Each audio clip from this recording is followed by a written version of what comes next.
क्या आपने कभी कुछ अजीब नोटिस किया है? जिस चीज से आप सबसे ज्यादा डरते हो वही चीज बार बार आपकी लाइफ में दिखाई देने लगती है। आप जॉब लूज होने से डरते हो और अचानक फाइनेंशियल प्रॉब्लम्स आने लगती हैं। आप रिलेशनशिप खराब होने से डरते हो और आर्ग्यूमेंट्स बढ़ने लगती हैं। आप फेलियर से डरते हो और हर अपॉर्चुनिटी के सामने खुद ही पीछे हट जाते हो। फिर हम सोचते हैं, मेरे साथ ही ऐसा क्यों होता है? क्या मेरी लक खराब है? लेकिन क्या हो अगर मैं आपसे कहूं कि शायद प्रॉब्लम आपकी लक नहीं है बल्कि आपका फोकस है, और अननोइंगली आप वही मैनिफेस्ट कर रहे हो जिससे आप सबसे ज्यादा बचना चाहते हो। आज की वीडियो में हम समझेंगे कि ऐसा क्यों होता है, फियर कैसे हमारी रियलिटी को शेप करता है, और सबसे इम्पॉर्टेंट, इस साइकिल को ब्रेक कैसे करना है। जब भी मैनिफेस्टेशन की बात होती है, लोग विजुअलाइजेशन, एफर्मेशंस और पॉजिटिव थिंकिंग की बात करते हैं, लेकिन बहुत कम लोग समझते हैं कि फियर भी एक तरह की मैनिफेस्टेशन है। क्यों? क्योंकि मैनिफेस्टेशन का सबसे बेसिक प्रिंसिपल है, जहां अटेंशन जाता है वहीं एनर्जी फ्लो होती है। जरा सोचिए, अगर कोई इंसान पूरे दिन यही सोच रहा है कि कहीं मैं फेल ना हो जाऊं, कहीं लोग मुझे रिजेक्ट ना कर दें, कहीं मेरे पास पैसे कम ना पड़ जाए, तो उसका माइंड किस चीज पर फोकस कर रहा है? सक्सेस पर या फेलियर पर? अबंडेंस पर या लैक पर? रियलिटी ये है कि फियर भी विजुअलाइजेशन ही है। डिफरेंस सिर्फ इतना है कि आप उस चीज की मूवी चला रहे हो जो आप नहीं चाहते, और जब वही मूवी बार बार चलती है तो आपका सबकॉन्शियस माइंड उसे इंपॉर्टेंट समझने लगता है। धीरे धीरे वही फियर आपके थॉट्स, डिसीजंस और एक्शंस को कंट्रोल करने लगता है, और फिर एक समय ऐसा आता है जब आप वही रिजल्ट क्रिएट कर देते हो जिससे बचने की कोशिश कर रहे थे। मैं आपको एक छोटा सा एक्सपेरिमेंट देती हूं। अगले 10 सेकेंड्स तक पिंक एलिफेंट के बारे में मत सोचिए, बिल्कुल मत सोचिए। क्या हुआ? सबसे पहले आपके माइंड में किसकी इमेज आई? पिंक एलिफेंट की। यही हमारे सबकॉन्शियस माइंड का नेचर है। जब आप कहते हो मुझे फेल नहीं होना, तो माइंड सबसे पहले किसकी इमेज बनाता है? फेलियर की।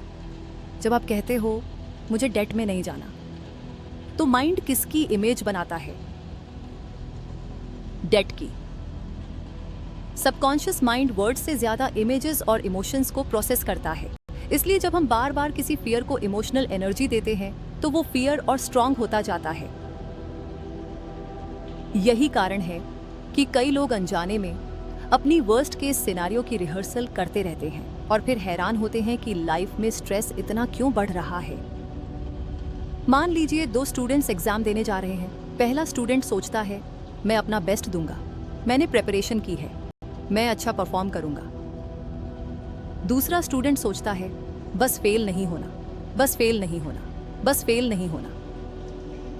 अब दोनों ने शायद बराबर पढ़ाई की हो, लेकिन एग्जाम हॉल में कौन ज्यादा रिलैक्स रहेगा, कौन ज्यादा कॉन्फिडेंट रहेगा, और कौन बेटर परफॉर्म करेगा? फियर परफॉर्मेंस को इंप्रूव नहीं करता, फियर अक्सर परफॉर्मेंस को रिड्यूस करता है।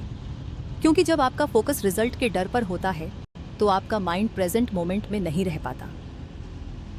रिलेशनशिप्स में भी यही पैटर्न दिखाई देता है। कोई इंसान लगातार डरता रहता है कि मेरा पार्टनर मुझे छोड़ देगा। इस फियर की वजह से ओवर थिंकिंग शुरू होती है। ओवर थिंकिंग से इनसिक्योरिटी आती है, इनसिक्योरिटी से अननेसेसरी आर्ग्यूमेंट्स शुरू हो जाते हैं, और धीरे धीरे वही रिलेशनशिप डैमेज होने लगती है। यानी कई बार फियर सीधे रियलिटी क्रिएट नहीं करता, लेकिन फियर हमारे बिहेवियर को बदल देता है, और बिहेवियर हमारी रियलिटी क्रिएट करता है। अब सवाल आता है, फियर इतना पावरफुल क्यों लगता है? क्योंकि ह्यूमन ब्रेन सर्वाइवल के लिए डिजाइन हुआ है, हैप्पीनेस के लिए नहीं, सर्वाइवल के लिए। हजारों साल पहले अगर इंसान किसी डेंजर को इग्नोर कर देता तो उसकी जान जा सकती थी। इसलिए हमारा ब्रेन नेचुरली नेगेटिव पॉसिबिलिटीज पर ज्यादा अटेंशन देता है। इसे नेगेटिविटी बायस कहा जाता है। यानी ब्रेन हमेशा पोटेंशियल प्रॉब्लम्स को स्कैन करता रहता है। लेकिन मॉडर्न लाइफ में यही सिस्टम कई बार ओवर एक्टिव हो जाता है और हम हर सिचुएशन को थ्रेट की तरह देखने लगते हैं। फियर हमें प्रोटेक्ट करने के लिए आया था, लेकिन जब फियर परमानेंट फोकस बन जाता है तो वही हमारी रियलिटी को शेप करने लगता है। अब सबसे इंपॉर्टेंट पार्ट, इस साइकिल को ब्रेक कैसे करें? स्टेप 1, फियर को इग्नोर मत कीजिए, फियर को एक्नॉलेज कीजिए। खुद से कहिए, हाँ मुझे यह फियर है। अवेयरनेस हमेशा चेंज का पहला स्टेप होती है। स्टेप 2, प्रॉब्लम से फोकस हटाकर डिजायर्ड आउटकम पर ले जाइए। इंस्टेड ऑफ मुझे फेल नहीं होना, कहिए मैं कॉन्फिडेंटली परफॉर्म कर रहा हूँ। इंस्टेड ऑफ मुझे पैसों की कमी नहीं चाहिए, कहिए मैं फाइनेंशियल अबंडेंस क्रिएट कर रहा हूँ। स्टेप 3, हर बार जब फियर बेस्ड थॉट आए, अपने आप से एक क्वेश्चन पूछिए, मैं अभी फियर को एनर्जी दे रहा हूँ या पॉसिबिलिटी को? यह एक सिंपल क्वेश्चन आपकी अवेयरनेस पूरी तरह बदल सकता है। याद रखिए, लाइफ की हर नेगेटिव सिचुएशन मैनिफेस्टेशन नहीं होती।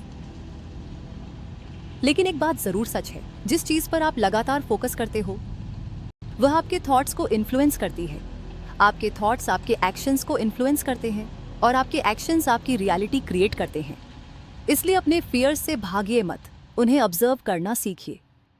क्योंकि जिस मोमेंट आप फियर को अवेयरनेस से रिप्लेस कर देते हो, उसी मोमेंट आप अपनी रियलिटी को कॉन्शियसली क्रिएट करना शुरू कर देते हो। अगर आपको यह वीडियो वैल्यूएबल लगी हो तो चैनल को सब्सक्राइब जरूर कीजिए